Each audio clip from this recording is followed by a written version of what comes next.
Marcelo Miranda, profesor del CIF, analista macrocuantitativo. De lo que va a tratar principalmente, y tampoco me quiero dilatar mucho, es de sistemas predictivos en el ámbito macroeconómico y principalmente pues teoría neoclásica en ese punto, con un filtro muy importante que es el Big Data, que tanto de moda está, pero que son grandes conocidos para muchos de nosotros. Os dejo ya con él sin más dilación y espero que disfrutéis de la ponencia. Muchas gracias.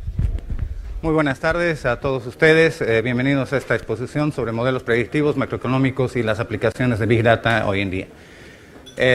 Camino a esta presentación estaba recordando un poco sobre las noticias que las personas como nosotros estamos acostumbrados a escuchar día a día. A veces noticias buenas, a veces noticias pésimas, muy pocas veces noticias buenas, ¿no? El hecho de tener una información es muy importante para los agentes económicos. La información que se vincula al mercado, la información que se vincula a las inversiones, todo ese tipo de información es súper importante a la hora de modelizar y analizar el comportamiento macroeconómico. Básicamente hay dos corrientes o dos escenarios muy interesantes que se llaman las expectativas racionales y las expectativas adaptativas en la economía. Algunos de nosotros estaremos acostumbrados a escuchar ese tipo de palabra. Pero realmente, ¿qué es las expectativas racionales y cómo se aplican a la economía las expectativas adaptativas? Pensemos un poco en esta persona que les comentaba que se ve avasallada por información todo el día y que le están diciendo de que las cosas van a ir mal, ¿no? Que va a ir mal, entonces se genera un proceso de autodefensa del individuo para poder, esa esperanza que la tenía en un futuro que era prometedor, con un trabajo, con un ingreso estable, etcétera, pues quizás se ve ahora amenazada por las malas noticias que está recibiendo, ¿no? Ese tipo de análisis se automatiza en el comportamiento del individuo, del agente económico, y lo que hace es que la economía vaya achicándose, ¿no? La demanda agregada va achicándose porque la persona que se ve en una situación de agobio estará ahorrando pensando en su futuro. Y ese ahorro, en vez de destinarlo, digamos, al consumo, lo estará destinando a otras necesidades, pensando en un futuro menos prometedor que tenía. Entonces, eso en psicología se llama el efecto Pigmalión, ¿no? En economía no tenemos ese tipo de sensación porque no somos... la racionalidad, digamos, de la elección no se caracteriza, no se va a buscar, digamos, la característica de ese tipo de situación. Las expectativas adaptativas y las expectativas racionales se modelizan de diferente forma que un sentimiento, ¿no? Entonces, entramos a lo que sería uno de las herramientas más interesantes de la econometría para poder predecir comportamientos, ¿no? En el debate de la teoría econométrica vinculado a mediados de los 70 del siglo pasado, vislumbraban, digamos, una diferencia entre los modelos. ¿Qué modelo era mejor el predictivo? Como ahora en día, estamos con el mismo problema, ¿no? ¿Qué modelo es el más eficiente a la hora de predecir? Se hablaba de los modelos estructurales. Los modelos estructurales, todos los conocemos, es una variable dependiente con variables independientes a medir y las características o diferentes objetivos del modelizado. Pero al hablar de una ecuación estructural, estoy hablando de una ecuación funcional, ¿no? O sea, por ejemplo, imagínense el PIB potencial o imagínense, por ejemplo, solamente la característica del PIB. Entonces, el debate era ese, ¿no? Si teníamos información, si los modelos econométricos se nutren de información de la base de datos, si se nutren de la información de las variables, muchas gracias, de las variables, pues era evidente, a principio de una vista inicial, de que sí eran más eficientes. Pero nacen los modelos uniecuacionales de series temporales, los famosos ARIMA, ¿no? El método de Box-Jenkins, que muchos de ustedes los habrán conocido en la universidad, algunos de ustedes los estarán utilizando, son muy interesantes a la hora de predecir eventos futuros, pero se basan solamente en la historia y en la modelización de los shocks, ¿no? ¿Qué son estos shocks? ¿Y qué son estos procesos autorregresivos? Son los componentes que tienen cada una de las series temporales, ¿no? Entonces, si nos abstraemos y vemos en la realidad una ecuación estructural que está medida en el tiempo, igual de la misma forma tendremos esos problemas de las series temporales. El objetivo acá es modelizar ese tipo de problemas, ya sean los shocks, ya sean shocks económicos o shocks desconocidos, tendrían que entrar justamente a este tipo de modelización. ¿Pero cómo? La teoría relevante en este momento, el paradigma dominante en la economía mundial es el neoclásico, o sea, es toda la escuela neoclásica. Y esta escuela neoclásica no utilizan, digamos, en la totalidad de los cálculos los elementos econométricos, ¿no? Por distintos problemas, ¿no? Lo más importante siempre han sido los datos. Y los datos eran los faltantes al hacer este tipo de datos. Si nosotros utilizamos un elemento como el vector autorregresivo, podremos entender, digamos, la relación de dos variables, ¿no? Hay una discusión interesante entre las personas que piensan de que la variable o las variables cointegradas, porque viene de ahí de esa parte de la teoría, porque se la estudia de esa forma, piensan de que las dos variables tendrían que ir unísonamente, o sea, tendrían que compartir un camino, compartir, digamos, una distribución o una forma, digamos, visual, pero eso no es así. En la vida real, estas variables o la vida de las variables estas que estamos viendo, en un principio es un poco difícil saber qué tipo de distribución pertenecen. Nosotros asumimos que va a utilizarse una función normal, pero no siempre sería esa la función que queramos aplicar. Entonces, claro, si aparte tenemos una función matemática con varios elementos, que cada uno de esos elementos tiene sus problemas, ¿no? Problemas de autocorrelación, sus problemas de heteroelasticidad, etc. ¿Cómo modelizamos los shocks, que son desconocidos en la economía? La teoría neoclásica hablaba de los shocks externos, de los shocks externos, como una guerra, por ejemplo, que eso podría ser modelizado como un shock en la economía, o como una depresión, una gran depresión, o la crisis, ¿no? Pero existen muchos otros shocks más pequeños que no son tan fáciles de identificar y tampoco son tan fáciles de modelizar, ¿no? Entonces, se utilizaba la función de impulso y respuesta generada por el vector autorregresivo para ver, por ejemplo,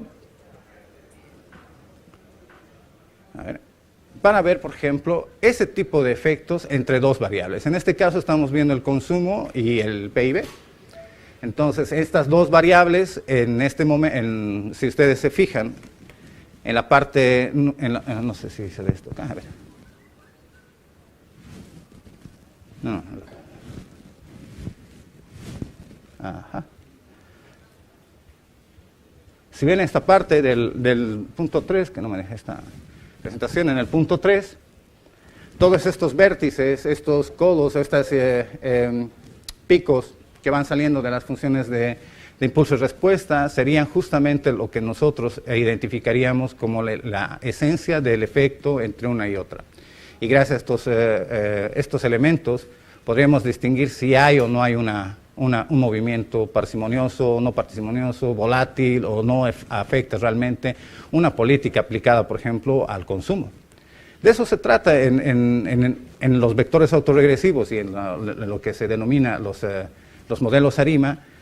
Se trata justamente de encontrar si el policymaker utiliza algún tipo de política expansiva en la demanda agregada o contractiva, etcétera, o en el consumo para incentivar el consumo, se tendría que ver en el PIB, ¿no?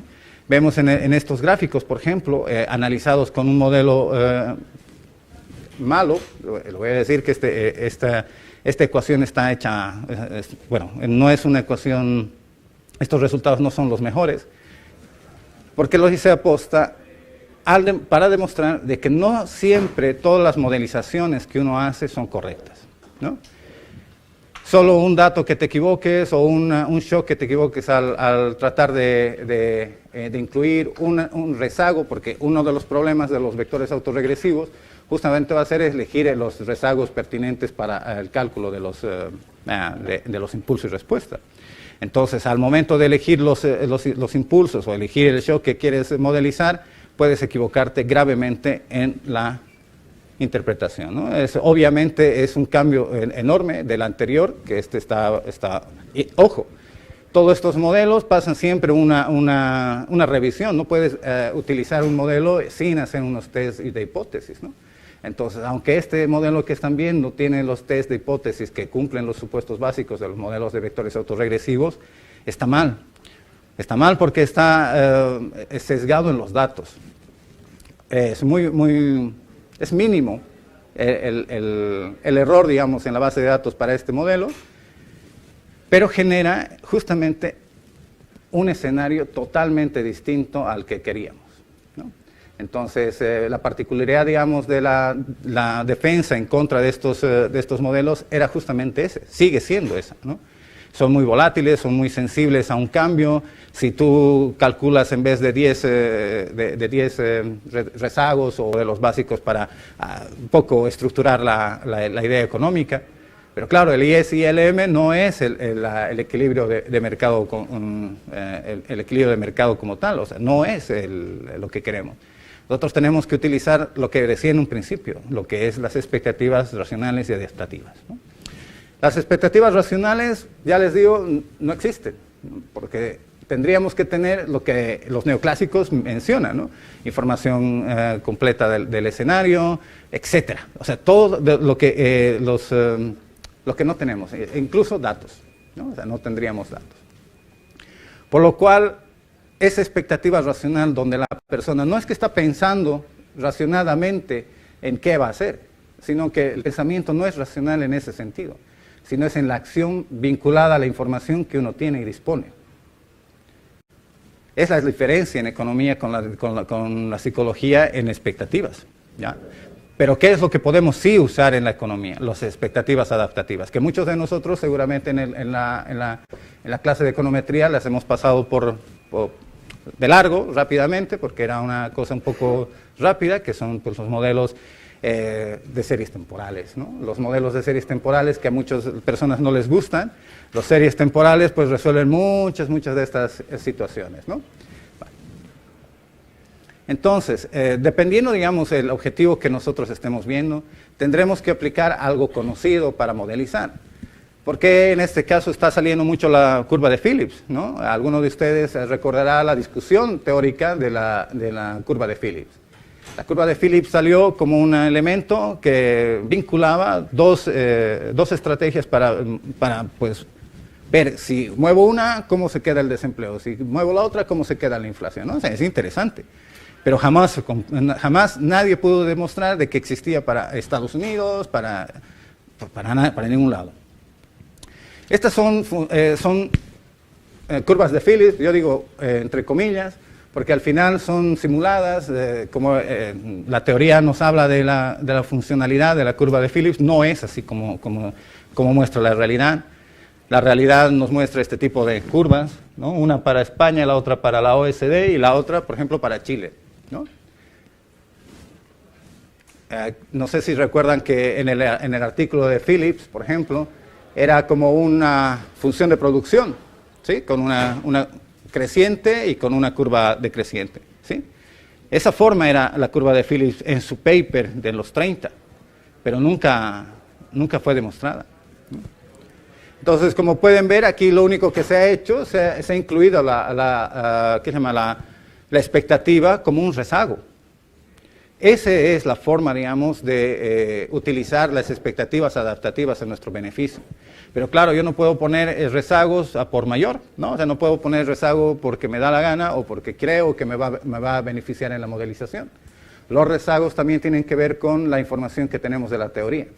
Entonces, los neoclásicos modelizan de esta forma o de la siguiente forma, ¿no? De esta forma, de esta otra forma.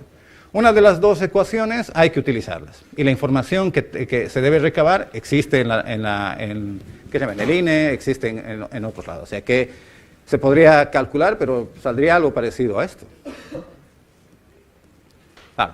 Entonces, obviamente, la función de cuando nosotros utilizamos un modelo que va a ser de equilibrio, ¿sí? Generalmente tenemos que utilizar la producción, ya sea la producción vinculada a una función de producción Cobb-Douglas o una función de producción CES. Quiero que vayan viendo, digamos, de que la predicción en macroeconomía es más difícil de lo que parece, ¿no? En macroeconomía hay distintos modelos, ¿sí? Estos que son econométricos, que se pueden modelizar con expectativas adaptativas, y los modelos que son llamados dinámicos estocásticos generalizados, ¿no? Los DSG. Estos últimos modelos que estoy mencionando son los que los analistas del Banco Central Europeo, el Banco Mundial, etcétera, o algunas oficinas de análisis de bancos grandes o empresas grandes utilizan para hacer escenarios de inversión. Los escenarios de inversión generalmente están vinculados a una gran subjetividad, porque recuerden mis primeras palabras, cada modelo de equilibrio que queramos nosotros calcular aproximadamente entre 27 y 32 funciones para poder equilibrar el modelo. Entonces nos encontramos con un arduo trabajo, ¿no? Tanto combinación de técnicas, porque algunos parámetros, cuando hablo de parámetros, por ejemplo, estaríamos hablando de este alfa menos 1, por ejemplo. Esos parámetros en distintas ecuaciones que hay en la economía, pues hay que estimarlas por diferentes métodos, ¿no? Clasificación de datos, puede ser bootstrapping, puede ser incluso Monte Carlo, etcétera. Con scrapping nosotros podemos adaptar, digamos, un poco la información a nuestro gusto, porque podríamos entrar, como les comentaba, a pues, las fuentes de informes del Banco Central o del banco tal, y recabar por informe, por mes, por lo que queramos, ese tipo de valores. Entonces, con ese tipo de valores que ya hemos capturado, que otras personas, otros investigadores han podido, digamos, estimar con cierto éxito, podremos hacer nuestras propias predicciones. Y es lo que usualmente se hacía. Y eso es lo que tratamos de enseñar en el máster de Big Data. Entonces, fíjense, tenemos este tipo de modelizaciones, ¿no? Que podemos hacerla fácilmente para encontrar un estado inicial. Recuerden que la función de Phillips es esa, así chiquitita está, pero al final tiene toda esta información que sería aplicando las expectativas adaptativas.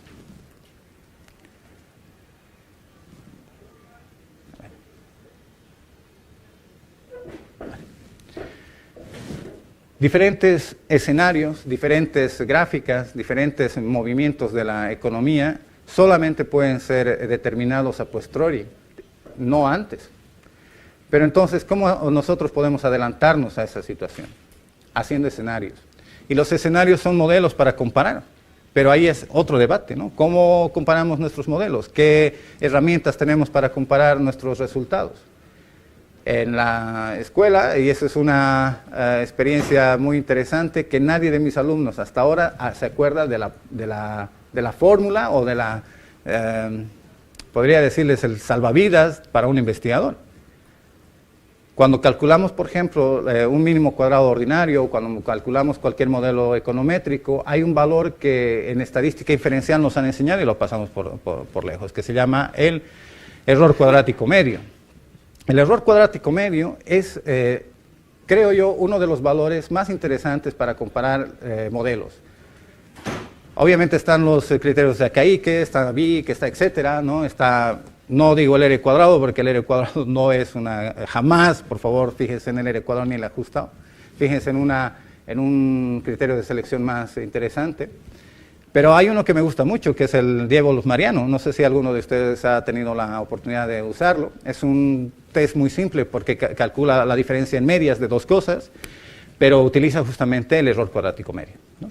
Entonces, al utilizar ese tipo de, por ejemplo, este bar, cómo crecen, digamos, ¿no? Los vectores autorregresivos en tamaño. Este es un bar 1. El primer modelo, el más facilito, el que más conocen los traders, el que utilizamos para estimar, digamos, un futuro, todavía sigue siendo un modelo muy interesante, el VAR 1.1. Pero, claro, aunque yo tenga el VAR 1.1, aunque tenga una modelización muy interesante y haya puesto los shocks, siempre tendré que hacer una comparación entre modelos. Pero ¿qué pasa si yo tengo, pues, 100 activos o 3 carteras que controlar o 30 modelizaciones que hacer en una hora? O sea, es difícil, digamos, hacer este tipo de cosas rápidamente.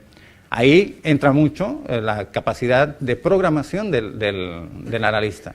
Por ello es muy importante tener habilidades de programación, ya sea en Python, ya sea en R, ya sea en lo que sea, en lo que ustedes estén manejando, ¿no? Uno de los paquetes más interesantes para mí en la actualidad es R, MATLAB, Stata, ¿no? Esos paquetes te ayudan, digamos, a programar, tienen un código para programar, están vinculados a R, que es gratuito, y tienen herramientas para justamente hacer este tipo de análisis, ¿no? Incluso R y Stata tienen un módulo especial para paneles de vectores autorregresivos.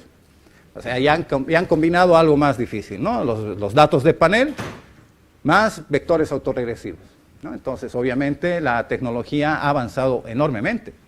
Y el gap que existe entre los que enseñamos, los que van a aprender y los que están por venir, se va incrementando cada vez.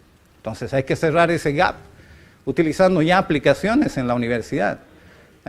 Mis alumnos, por ejemplo, del CIF o otros alumnos, solamente han visto griego, ¿no? O sea, solo han visto los números, estos que están aquí en la pantalla, pero no se enteran ni para qué sirve, cómo modelizarlos, qué ver, o sea, cuál es el procedimiento adecuado, nada, solamente es memorístico y siguen adelante. El hecho es de que tenemos que aprender un poco el objetivo que queremos aplicar. No todos los modelos se aplican con el mismo objetivo y no todos los modelos aplican las mismas restricciones. Entonces, un poquito hay que tratar de cambiar, digamos, la visión de enseñar la econometría como un papel, digamos, para el investigador teórico de la econometría, sino para una persona que tiene que salir a la calle a buscarse el trabajo y aplicar econometría, que es muy importante. Big Data, por ejemplo, hay una pelea, por ejemplo, etimológica y de pensamiento económico con los neoclásicos y los de escuela austriaca, ¿sí? Los de escuela austriaca, por ejemplo, hace muchos años atrás ya planteaban de que era muy difícil comprender y muy difícil de que los modelos neoclásicos estimen perfectamente la realidad económica. Ellos abogaban por una investigación más, pues por experiencia, por comportamiento, ¿no? Pero claro, estamos hablando de inicios de 1900, etc. Datos, lo mismo de siempre, no habían datos, ¿no? Y que no había forma de contabilizar, digamos, las acciones del gobierno, por ejemplo, para tener esos datos que se necesitaba la economía austríaca para modelizar los modelos económicos. Pero ahora ya existe la tecnología. Ya existe la tecnología, los algoritmos, ya existe Big Data, ya existe todo. Entonces, de aquí en adelante, las cosas irán cambiando un poco. Por lo menos en nuestra área, estamos tratando de que los alumnos vean este tipo de aplicaciones en datos macroeconómicos reales, que apliquen conocimientos de scrapping, de APIs, analytics, selección de datos, econometría, toda esa combinación de herramientas para generar escenarios de inversión macroeconómicos fiables. Entonces, el trabajo, por ejemplo, es arduo, pero es un trabajo que con un poco de método y ejemplos prácticos, los alumnos salen como lo que decimos el nuevo Big Data Analysis Scientist, ¿no? A ver. Fíjense, por ejemplo, aquí algunos reconocerán dos tipos de gráficos, ¿no? El primero de la izquierda se refiere a los famosos, ya se me ha ido la palabra, ¿no? Pero estamos hablando de las derivadas que hacíamos para encontrar la dirección del efecto de estos modelos, ¿no? De los modelos dinámicos, ¿no? Se recordarán que nosotros utilizábamos ecuaciones diferenciales, ya sea en cualquier orden, para encontrar este tipo de efectos, ¿no? Manualmente, pues un poquito con habilidad y con un programa, MATLAB o otro, era muy fácil hacerlo. Pero claro, en un examen no te permitían llevar tu calculadora, ¿no? O sea, para mí eso todavía sigue siendo una incógnita, ¿sí? Porque si tienes la tecnología, ¿por qué no la utilizas? La otra, sí, que ya son impulsos y respuestas, es la contrapartida de hacer, digamos, un modelo dinámico que te puedes equivocar en el cálculo y utilizar, digamos, un modelo BAR que te puedes equivocar en los lags para calcular los retardos. ¿Cuál es más fácil, digamos, de manejar? Ya es habilidad de cada uno, pero yo siempre pensaré con los vectores autorregresivos son más fáciles, más eficientes y mucho más rápidos en poder utilizar en un tipo de este análisis. Entonces, claro, dependiendo qué programa uno utilice, estamos acostumbrados a ver, por ejemplo, estos gráficos de selección de estructura autorregresiva, ¿no? Quienes de nosotros hemos sufrido, digamos, viendo, digamos, los teóricos y queriendo comparar, digamos, con estos, ¿no? Ese era el dilema. Pero con un código muy pequeñito, en R, por ejemplo, podemos programar con un criterio de selección como Akaike, para que nos saque la mejor combinación de los procesos autorregresivos y tengamos un modelo que sea estacionario y que sea bueno para predecir. Pero claro, ese machine learning que estamos utilizando de un generador de una ecuación va a ser una generación de una ecuación matemática que da un resultado que se llama estacionario. Pero no por ser estacionario puede ser el mejor modelo para predecir. Vale, entonces, ¿qué pasa? Entonces tenemos una cantidad de modelos predictivos, 100, 200, 500, los que manejemos, con una base de datos muy amplia, ¿sí? ¿Cómo nosotros podemos evitar esa situación? ¿Sí? Entonces, el Machine Learning tiene que ser un programa con método, utilizando tanto la analítica, el criterio de selección y además la comprobación de cuál de los mejores modelos, no solamente por Akaike, es el que me conviene, ¿no? Eso con la tecnología y con la programación ha reducido la cantidad de tiempo en la que un analista puede responder, digamos, al mercado. Entonces, claro, nos encontrábamos antes con este tipo de análisis muy visual, donde podíamos equivocarnos incluso al momento de estimar, digamos, qué tipo de proceso autorregresivo era. Si se fijan, en esta parte, ¿sí? Estamos hablando del PIB de Estados Unidos, que es un camino aleatorio con deriva, ¿sí? Y su función de autocorrelación simple es el que está abajo ahí atrás, o sea, el rojito. Si nosotros no supiéramos qué es el PIB, si no supiéramos qué es el PIB esencialmente, ¿con qué estaríamos confundiendo la gráfica? Con un AR1, ¿sí? Un AR1. El AR1, el proceso autorregresivo de primero, digamos, que existe, no es lo mismo que estamos viendo en la pantalla, que es una caminata aleatoria. Entonces, obviamente, el análisis visual a veces nos perjudica, y nos perjudica en tiempo más que en otra cosa. Es bueno, obviamente, pero no lo único. Entonces, al aplicar un modelo, tratamos de siempre buscar los intervalos de confianza, tratamos de buscar, digamos, el límite de predicción, el horizonte de predicción. Ese horizonte de predicción generalmente me preguntan y me dicen, ¿cuánto? Ustedes ya sabrán de que mientras más lejano el horizonte, pues menos fiable. Entonces, generalmente nosotros hacemos para un periodo o 2 periodos máximo la predicción y esperamos. Esperamos el dato correcto, o sea, el dato del mercado, de lo que estemos viendo, para comprobar si nuestra predicción cuánto se ha alejado. ¿Sí? Podemos hacerlo por desviaciones típicas, podemos hacerlo por diferencias, podemos utilizar diferentes medios para ver si nuestra predicción al final es muy alejada o muy realista de lo que queríamos en un principio, ¿no? Se pueden generar gráficos muy interesantes, por ejemplo, que nos muestren la dirección del efecto, ¿no? El zoom que está a la derecha, por ejemplo, nos muestra ese efecto. Algunos nos puede ayudar para ver si vendemos, compramos, o depende del objetivo, ¿no? Esto solamente era ¿esto es qué es? Sí, solamente para ver si crecía o no crecía. Bueno, las predicciones, siempre son a futuro, pero también en econometría tenemos distintos tipos de predicciones, ¿no? La predicción puntual, la predicción fuera de la muestra, la predicción a futuro, ¿no? Básicamente todas siempre necesitan información, y esta información que más nos interesa, por lo menos en el objetivo de esta charla, es el conocer el futuro, es tener más información de la base de datos, lo cual siempre vamos a tener errores de especificación, heterocedasticidad en el modelo, etcétera. Entonces, las predicciones sin información de la base de datos o basados en una ecuación estructural, por ejemplo, presentarán estos problemas. Entonces, estaba presentado dos tipos de análisis para distinguir predicciones. La prueba de Granger-Neuwood y la que les decía, la prueba de Diebold-Mariano, que me gusta mucho, ¿no?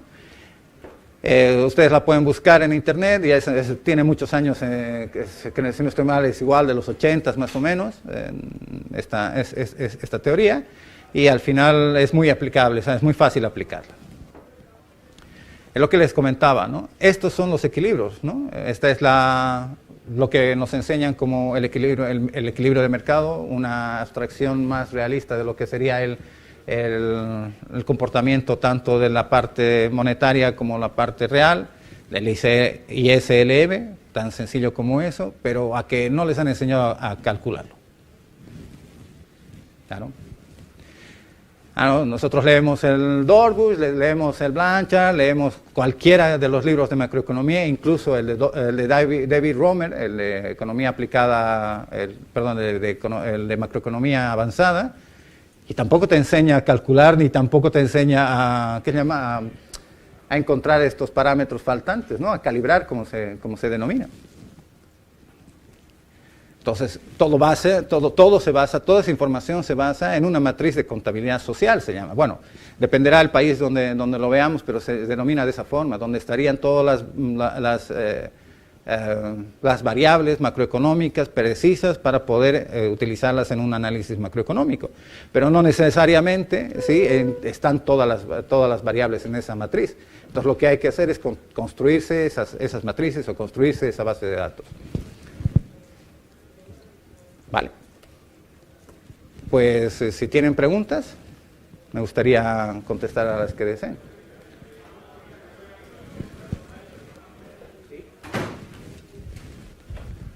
¿Sí? Ahora, bueno, ¿alguien tiene alguna pregunta? Sin miedo, sin miedo. No todas a la vez, por favor. Hola. Dos preguntas. Bueno, yo estoy iniciándome, llevo varios meses con el tema de programación, de algoritmos y tal, aplicado al trading. ¿Y qué libro me recomendaría que tuviese una aplicación más o menos práctica, aunque no sea al trading, porque la mayoría de libros que he encontrado son manuales infumables, llenos de letras griegas, como han dicho? Claro. Y luego la otra, que me encuentro con un problema, por una parte, sobre todo en el trading, en temas macroeconómicos, al hacer predicciones macroeconómicas no, pero en las bases de datos, por ejemplo, Bloomberg, ¿quién tiene $7.000 para pagar al año? La base de datos de Bloomberg, ¿no? Entonces, claro, cuando quieres hacer sobre todo con datos mucho más, de espacios temporales más pequeños, ¿cómo puedo conseguir? O sea, ¿hay alguna manera de conseguir datos? A ver, pues primero tu primera pregunta, ¿no? Al final el manual o los libros de econometría todos tienen la misma estructura. Están en griego y pues muy pocos son asequibles, digamos, a la lectura rápida. Pero manuales, por ejemplo, en CRAN de ERE, ¿sí? Tienen sus propios tutoriales que son muy buenos con ejemplos. Ha crecido mucho la comunidad de ERE Finance, ¿sí? Podrías buscarlas en Google. Y ahí tienen manuales, pero no como los que estamos acostumbrados a leer en griego, sino la pregunta, un ejemplo, por ejemplo, un trader o una aplicación a futuros, y el código de ejemplo. Que hay recursos, búscalos por internet de esa parte. Ahora, en la parte de la predicción, como les decía, no es muy... Sobre todo me encuentro con problemas de que, claro, las series normalmente se van actualizando. Claro. Entonces, no todas las bases de datos dan la opción de coger los datos en el momento en el que, porque claro, luego a lo mejor hay un error, se actualiza ese error y tú estás calculando el modelo en base a la actualización que hicieron 5 años más tarde. Pero claro, necesitan los datos del presente que luego actualicen. Entonces, ahí... Bueno, lo único que podrías hacer es una estimación de esos, ¿no? O sea, de los faltantes. Porque imagínate, el ejemplo que dice, tiene la serie del PIB, por ejemplo, ahí lo digo, ¿no? Pero le faltan otras series que no están actualizadas, ¿no? Entonces, ¿qué tendría que hacer? Hacer una ARIMA, ¿no? Y hacer un forecast para esas series que están faltantes. Entonces, con esa base de datos podrías hacer tu predicción, pero lo mismo que tú has dicho, ¿no? Ya tendría un pequeño sesgo porque no son los datos reales, pero ese sesgo al utilizar, por ejemplo, el día bolmariano debería ser menor.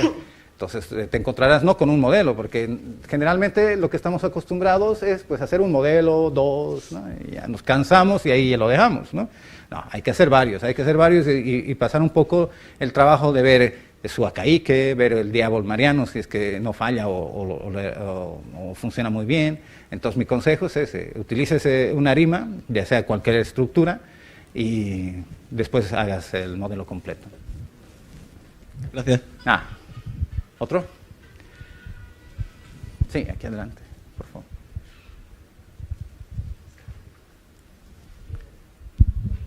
Buenos días. A ver, la conferencia, yo me esperaba otra cosa, veo que es una conferencia muy técnica. Entonces, quería 2 cosas sencillas. Una, si yo pido a usted, a un analista que me haga una predicción de lo que va a pasar, un análisis, ¿qué me costaría, por un lado? Y luego, en realidad, basado a trading, o sea, a inversión a largo plazo, ¿qué datos son los que me daría en esa predicción? ¿Está pidiendo un presupuesto? ¿Sí, no? No. No, a ver.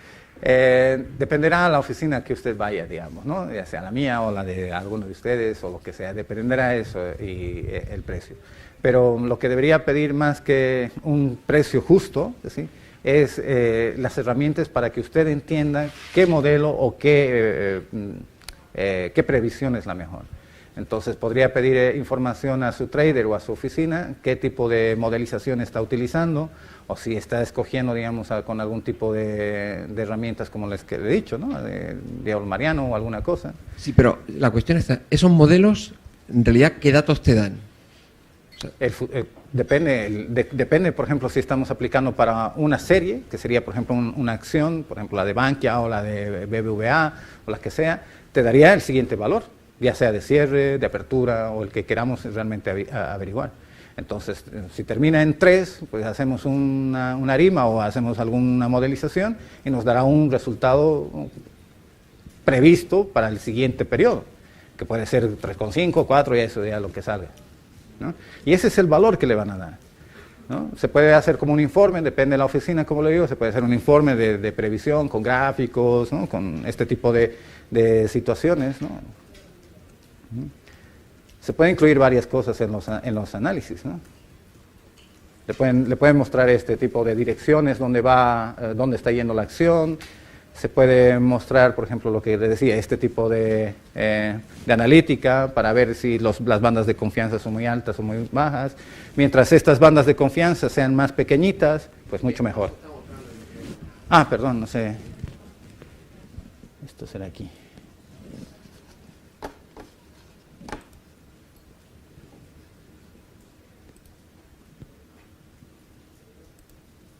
Vale, eso. Entonces, las bandas de confianza siempre tienen que ser pequeñas, ¿no? Mientras más grandes sean, el análisis pues puede fallar.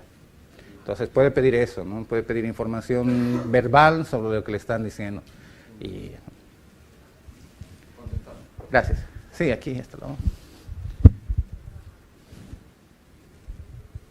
Sí, quería preguntarle qué fiabilidad le dan a los resultados de las predicciones que hacen y si existe alguna diferencia de la fiabilidad, si hay datos que son más fiables en su predicción, datos que son menos fiables. Por ejemplo, es más fiable predecir un índice que una acción, es más fiable predecir el PIB que un índice bursátil. Supongo que según vas descendiendo, ¿no?, o según te vas concretando alguna cosa, pues sea más fácil o sea más fiable su predicción. ¿Tienen datos sobre esto? Bueno, fiabilidad siempre va a ser a posteriori, digamos, la evaluación, porque tenemos que ver cuánto ha salido el dato real. Entonces, como les comentaba, se ve el dato previsto, el dato real, y se calcula, digamos, la diferencia o la desviación, en cuántas desviaciones típicas te has equivocado o has fallado, digamos, el cálculo. Básicamente es eso, y la fiabilidad tiene que ver por entrando, digamos, al trabajo de la misma empresa, con qué tipo de analítica están trabajando. Entonces, la pregunta sería si sus analistas comprenden y utilizan, digamos, elementos de Big Data, elementos de selección de modelos, cuáles son esos cuáles son esos elementos de selección que utilizan. Realmente no podríamos decir este o este es mejor, ¿no? O sea, ¿quién es el campeón?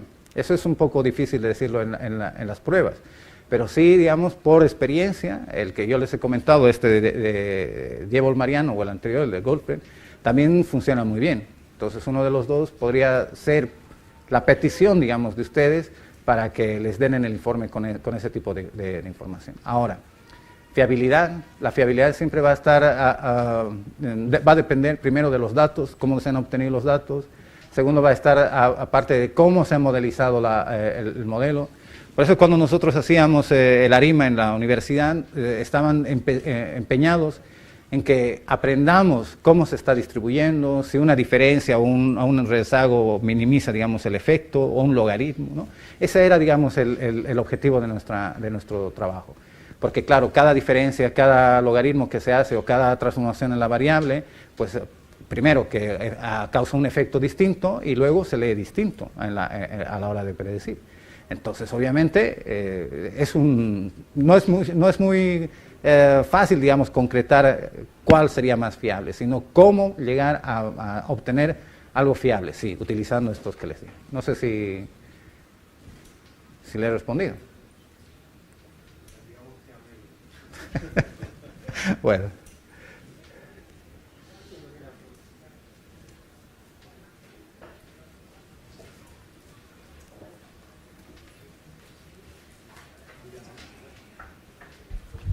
Sí, hola. La cuestión que yo me planteo es, salvo que te dediques profesionalmente a Big Data, quiero decir, un anuncio que se ofrece en un medio para buscar trabajo, ¿qué sentido tiene para alguien que no sabe Big Data ponerte con el Big Data? Me refiero al mundo del trading. Por ejemplo, yo tal y como lo veo es más importante localizar, independientemente de cómo uno lo pueda hacer, un buen robot y un buen broker que ponerse uno a buscar o ponerse a estudiar Big Data. Quiero decir, lleva mucho tiempo buscar el broker adecuado, lleva mucho tiempo buscar un robot adecuado y también lleva mucho tiempo aprender Big Data. Pero cuando mencionaste antes, bueno, te tuteo, cuando mencionaste antes el tema de la tecnología, en este caso también se puede aplicar la tecnología. La tecnología ya existe, búscala. ¿Y cómo se busca? Bueno, pues eso no es fácil, lógicamente, pero se anuncian en los medios buenos robots con buenos intereses. A lo mejor no me gusta el broker que lo lleva, pero esa tecnología está ahí y la puedes comprar. O sea, no es necesario sumergirte en un mundo de Big Data que a lo mejor puedes llegar a dominarlo o no y tener un resultado que seguramente va a ser peor, entre comillas.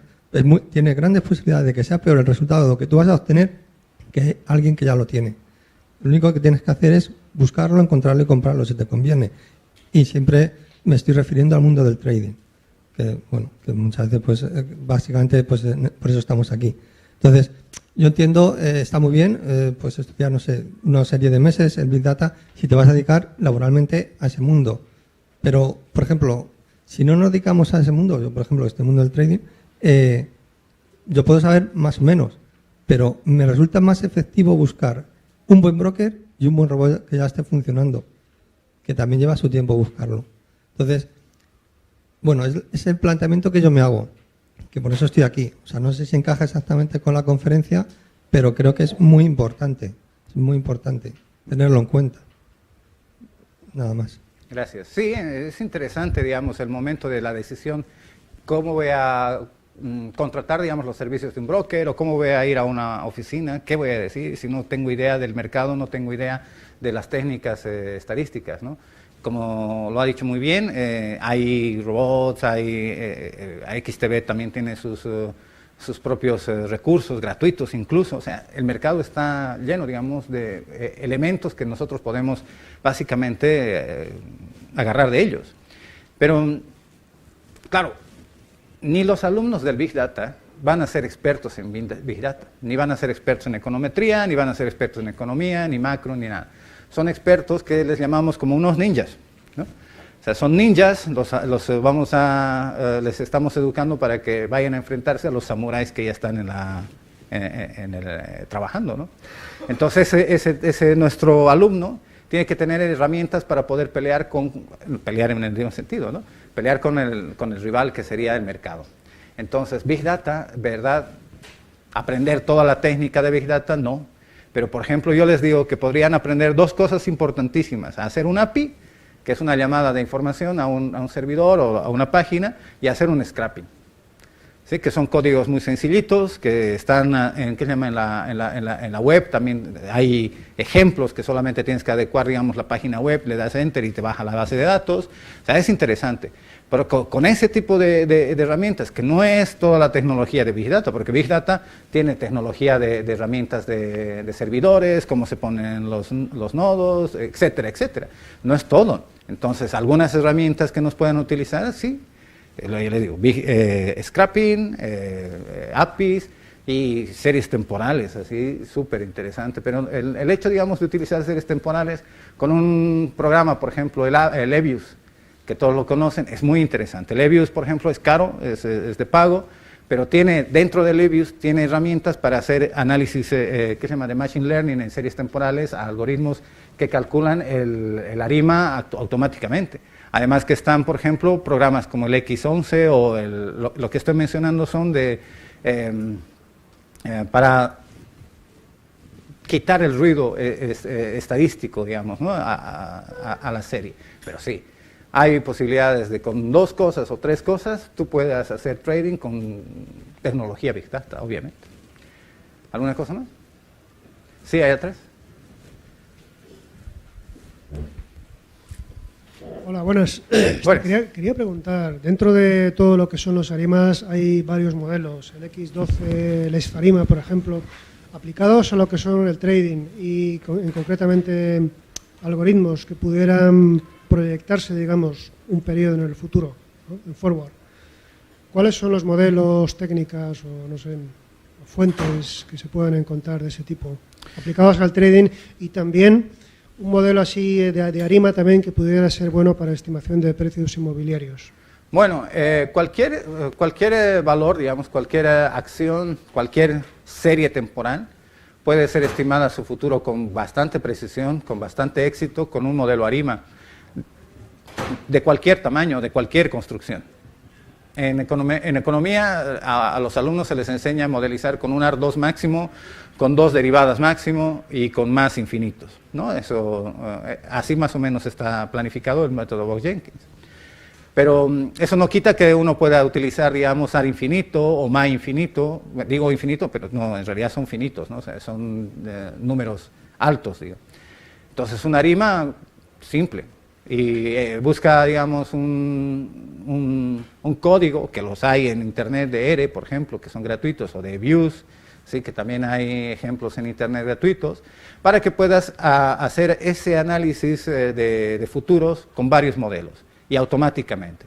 Porque claro, aprenderíamos en este periodo rápidamente series temporales. Series temporales tiene ARIMA, tiene pues vectores autorregresivos, tiene modelos de heterocedasticidad condicionada, etcétera, etcétera. O sea, tiene bastantes modelos. Entonces, aprender todas esas y las aplicaciones en cualquier escenario requiere tiempo. Pero si no tenemos ese tiempo, una ARIMA suficiente, será sesgado en algún caso, en alguna serie, pero estarás muy cerca de tener el resultado. ¿Vale? Ve probando los ARIMAs siempre con constante, ve probando con diferentes términos, AR1, AR2, MA1, MA2, MA3, ESMA, ¿no? Que son los estacionales. Es muy importante utilizar los estacionales en la modelización ARIMA, ¿no? Entonces, sí. Gracias. ¿Alguno más? Pues muchas gracias por su atención. Sí, perdón. Sí. Voy a hacer una pregunta. Gracias, sí. También un poco desde el punto de vista del broker, sobre todo para muchos clientes que vienen hacia nosotros y que están comenzando desde tu punto de vista, ¿no? Como especialista en Big Data, en programación. ¿Qué 3, 4 herramientas para empezar desde cero, alguien que se quiera poner en estos temas, como estaban comentando anteriormente, ya de cierto nivel técnico, le recomendarías para un punto de partida, ¿no? En este sentido? A ver, herramientas, ¿te refieres como programas informáticos, algo así? Vale. A ver, 3 programas que me gustan mucho, hablando ya abiertamente de los programas en el mercado, sería eViews, Stata y ERE.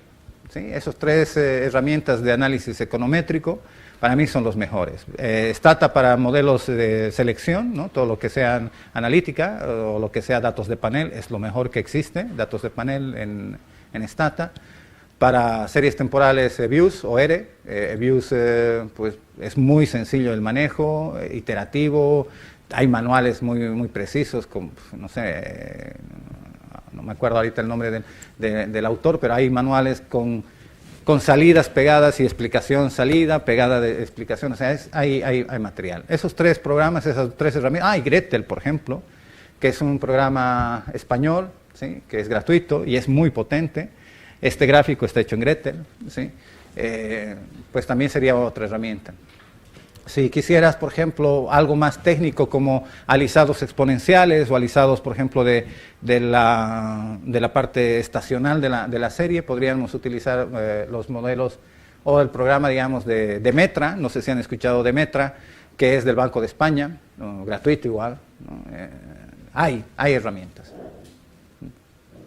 Pues nada, pues muchísimas gracias, Marcelo, por tu exposición. A ustedes, muchas gracias.